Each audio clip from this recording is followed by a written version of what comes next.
Chapter 1. A Body in Lake Michigan. Even before the incident, I was a nervous child, small-framed with brown hair, olive skin, and hazel green eyes that were prone to waterworks.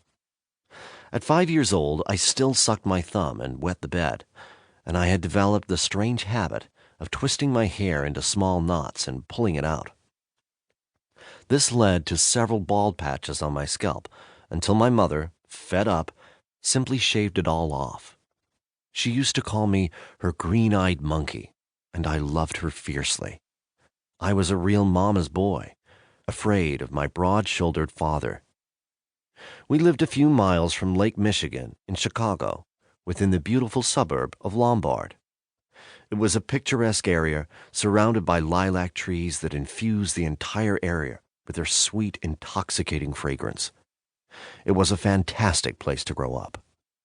The neighborhood kids played together in the streets, riding bikes and throwing frisbees, and my siblings and I enjoyed romping around the backyard with our little dog, Duchess. On the outside, my early childhood had all the glossy trimmings of the great American dream. My father was a hard-working man, while my mother was happy to stay at home raising her 3 children. All in all, things were pretty good. It was when I reached the age of 5 that my world got tipped on its head. But I guess a few happy years are more than some people get. It was April 1962 when a knock at the front door changed my life. My mother answered it to find a grim-faced police officer standing before her. I couldn't hear exactly what was said, but I remember her letting out the most anguished of moans before crumbling into a heap on the floor. She had just been given the worst news that any young mother can be told. Her husband, my father, had taken his own life. They found my dad's belongings lying by the water's edge. Later, he was found floating in the lake with a rope tied around his neck. Had he tried to hang himself? I never found out. It didn't matter. He was gone.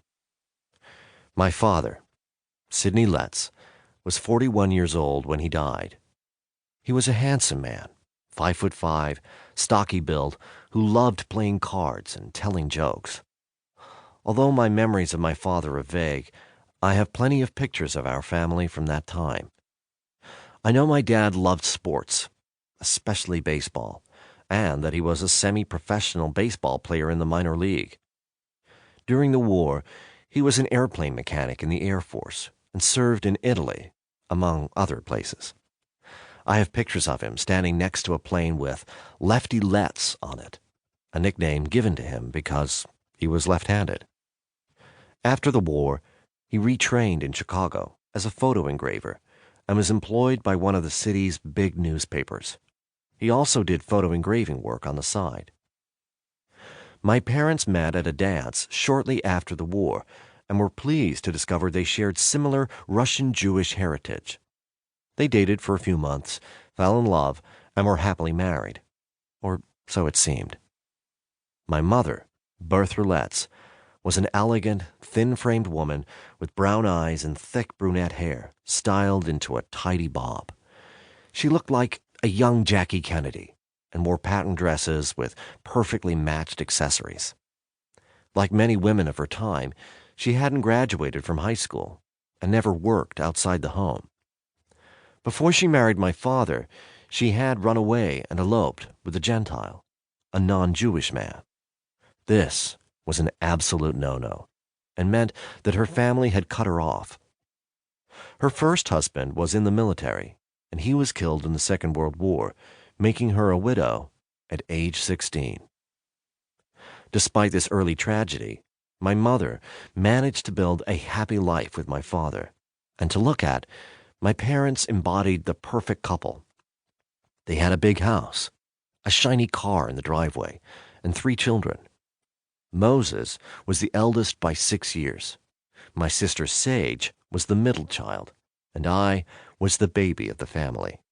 They named me Jeffrey after my mother's father, Jacob.